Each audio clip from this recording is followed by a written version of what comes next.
কি গো, কি করছো? এই তো বসে আছি, বলো। বই পড়ছো? হুম। ও আচ্ছা, কাজ আছে এখনো? কিসের? এখন কি কাজ আছে? ও কেন, শোবে? না না, শুভ না। তাহলে বলছি সোনা তো আজকে বাড়ি নেই, তা ভালোও লাগছে না, চলো ঘুরে আসি। এখন? হ্যাঁ। এখন কোথায় ঘুরবে? এমনি বৃষ্টি বৃষ্টি পড়ছে বাইরে। ও অসুবিধা হবে না, এখনো বৃষ্টি শুরু হয়নি, ভালো লাগছে না এখন, চলো ঘুরে আসি। কোথায় যাবে? চলো কোথাও থেকে ঘুরে আসি। চলো যাই তাহলে। দাঁড়াও, একটু পংক্তিটা পড়ে নি তাহলে। এই পংক্তিটা পড়ে তারপরে না যাচ্ছি। আমি রেডি হই। রেডিও যাও।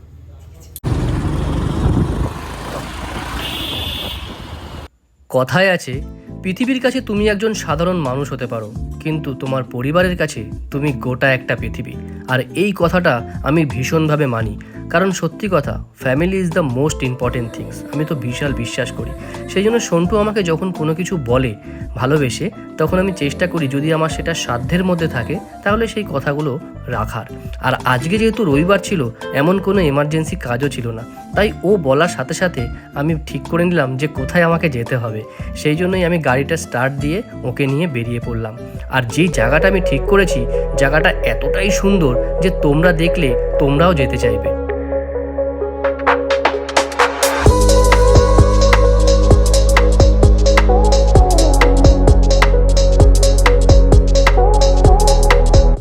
সবই ঠিকঠাক ছিল, শুধু একটা বিষয়ে মনটা ভীষণ খারাপ, সেটা হচ্ছে সোনাটা নেই। কারণ ও কিন্তু ঘুরতে যেতে ভীষণ ভালোবাসে আমাদের মতো, কারণ আমাদেরই তো সন্তান, সেই জন্য। যাই হোক, ওকে নিয়ে পরে এক সময় আসবো। এখন চলুন আপনাদেরকে নিয়ে যাই।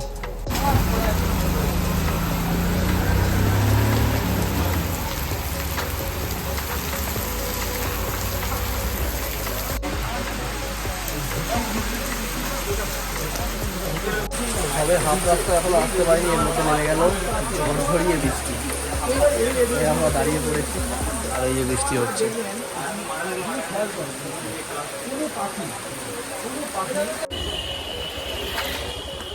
এটা হচ্ছে কামাখ্যা বালক আশ্রম।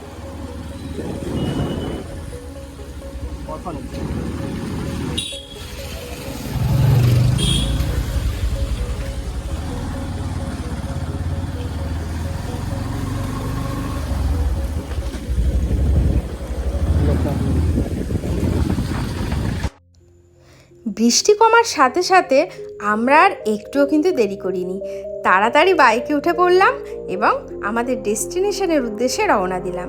কারণ অলরেডি বৃষ্টি আমাদেরকে 20 মিনিট দেরি করিয়ে দিয়েছে। আর সত্যি বলছি, আমি কিন্তু এখনও জানি না যে ও আমাকে কোথায় নিয়ে যাচ্ছে। আমি শুধু বলেছি যে আমাকে নিয়ে চলো, ও আমাকে নিয়ে চলে যাচ্ছে।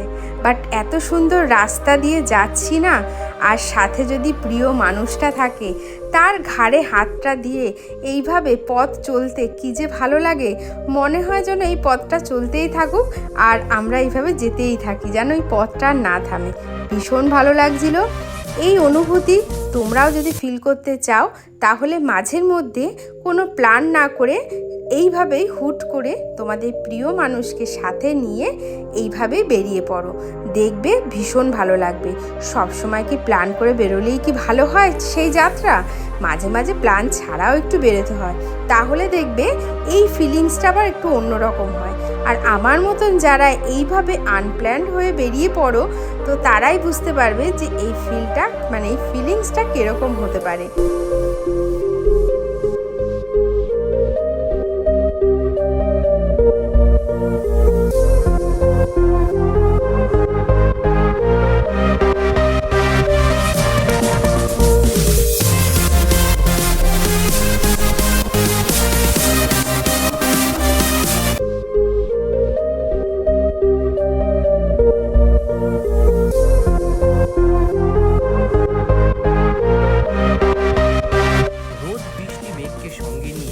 আমরা চলে এসেছি খড়িবাড়ি।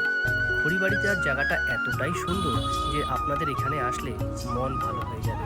আর সবচাইতে এখানকার বেস্ট ভিউটা হচ্ছে এই সময়টা, মানে সূর্যাস্তের সময়।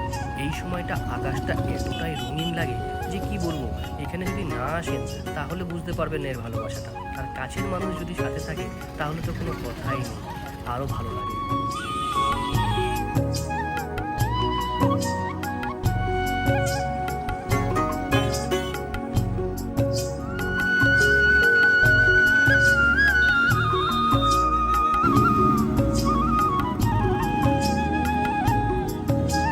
কেমন জায়গাটা?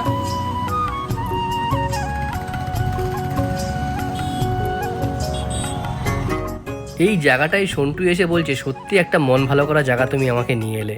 এই জায়গাটায় আগে তো কখনো নিয়ে আসোনি। আমি বললাম হ্যাঁ, তোমাকে নিয়ে ফার্স্ট টাইমে এই জায়গাটায় এলাম। অনেক বছর আগে আমি এসেছিলাম, যখন আমরা গাড়ি চালানো শিখতাম 4 চাকা, তখন আমরা বন্ধু বান্ধবের সাথে এই জায়গাটায় আসতাম। আর একটু আগে যেহেতু বৃষ্টি হয়ে গেল, সেই জন্য আকাশটা রংটা আরও বেশি সুন্দর লাগছে। আমরা এখন যে জায়গাটায় এসেছি, ও শুধু ছবি তুলতেই ব্যস্ত, শুধু সামনে ছবি তুলে যাচ্ছে। এত সুন্দর জায়গাটা দেখে ওর মন ভরে গেছে আর কি।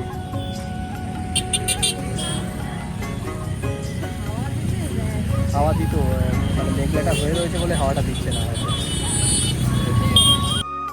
আজকের এই মোমেন্টটা হচ্ছে সেরা মোমেন্ট আমাদের, কারণ হচ্ছে হাতে চা, এরকম একটা সূর্যাস্ত আর কাছে প্রিয়জন, ব্যাস আর কি চাই। গল্প করতে করতে সন্ধ্যাটা এখানেই আমরা কাটিয়ে দিলাম, সূর্যাস্তটা দেখলাম দুজনে। তোমরা কারা এসছো অবশ্যই কমেন্টস করে জানিও এই জায়গাটায়।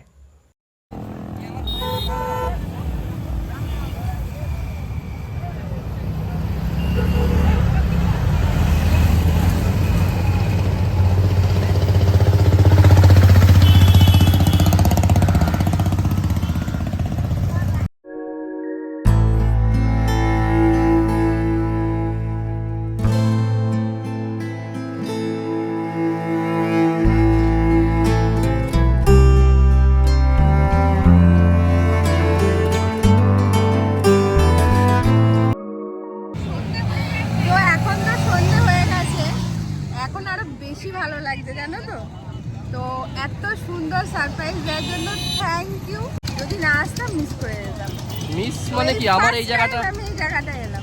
আমার এই জায়গাটা অনেকবারই ঘোরা, আমি এসেছি কাজের জন্য, আসতেই হয়। এই জায়গাটা আমার আর কি কাজের ক্ষেত্রের মধ্যেও পড়ে, আবার বাইরেও পড়ে আর কি, মিডিল পজিশন। তো সেই জন্য আমি যখন সবসময়ের জন্য আসি, চেষ্টা করলাম আজকে ওকে নিয়ে আসার। এরকম একটা সন্ধ্যা অবশ্যই কাটানো উচিত। তোমাদের কি মনে হয় কমেন্টস করে অবশ্যই জানিও। আর তোমরা এই জায়গাটায় কে কে এসছো তারাও কমেন্টস করে জানিও। আমি শুধু ওকে একবারই বলেছি, তোমরা তো দেখলেই, বাট ও যে আমাকে এত সুন্দরভাবে এই বিকেলটা গিফট করবে আমি সত্যিই ভাবতে পারিনি। আমার ইচ্ছা হচ্ছিল একটু কোথাও ঘুরে আসি দুজনে মিলে, বাট ঘোরাটা যে এতটা সুন্দর হবে মানে এটা আমি সত্যি ভাবতে পারিনি। তো আমি তোমাদেরকে রিকোয়েস্ট করব বা আমি তোমাদেরকে বলতে চাই, মাঝের মধ্যে তোমরাও এইভাবেই তোমার কাছের মানুষটাকে নিয়ে বেরিয়ে পড়ো এই ছোট্ট ট্রিপ করার জন্য। এই ধরো বিকালটা বা হয়তো সারা দিনটা, তাহলে দেখবে না নিজেদের মধ্যে যে রিলেশানটা অনেকটা স্ট্রং হবে। এবং সত্যি কথা বলতে আমরা তো অনেক সবাই কাজে ব্যস্ত থাকি, বাট কাজের মাঝেও নিজেদেরকে একটু যদি আমরা সময় নিজেরা না দিই তো রিলেশানটা কিন্তু মানে আমাদের অনেকটা দুর্বল হয়ে পড়ে। সবসময় কাজ কি আর ভালো লাগে? তো এরকম ছোটোখাটো ট্রিপে তোমরাও বেরিয়ে পড়ো তোমাদের প্রিয় মানুষকে সাথে নিয়ে, দেখবে পুরো রিফ্রেশ হয়ে যাবে। আর আমি আজকে যা রিফ্রেশ হয়ে গেলাম, আমার মনটা এতটাই ভালো হয়ে গেল, তো মোটামুটি আগামী 15 দিন আমি বেশ মন দিয়ে কাজকর্ম করতে পারবো। মানে আমার কাজ আর ওর কাজও করতে পারবো। আমাদের দুজনের মনটা এতটাই ফ্রেশ হয়ে গেল। আর আজকের এই আমাদের দুজনের একসাথে এই ছোট্ট ট্রিপের ভিডিওটা তোমাদের কেমন লাগলো অবশ্যই কমেন্টসে জানিও। আর ভালো লাগলে লাইক করো, সাবস্ক্রাইব করো। আর তোমাদেরও নিয়ারেস্ট ডিয়ারেস্ট বন্ধু বান্ধবী সবার সাথে ভিডিওটা শেয়ার করো। সবাই ভালো থেকো, সুস্থ থেকো। দেখা হচ্ছে এরকম একটা ছোট্ট মিষ্টি ব্লগ নিয়ে। টাটা।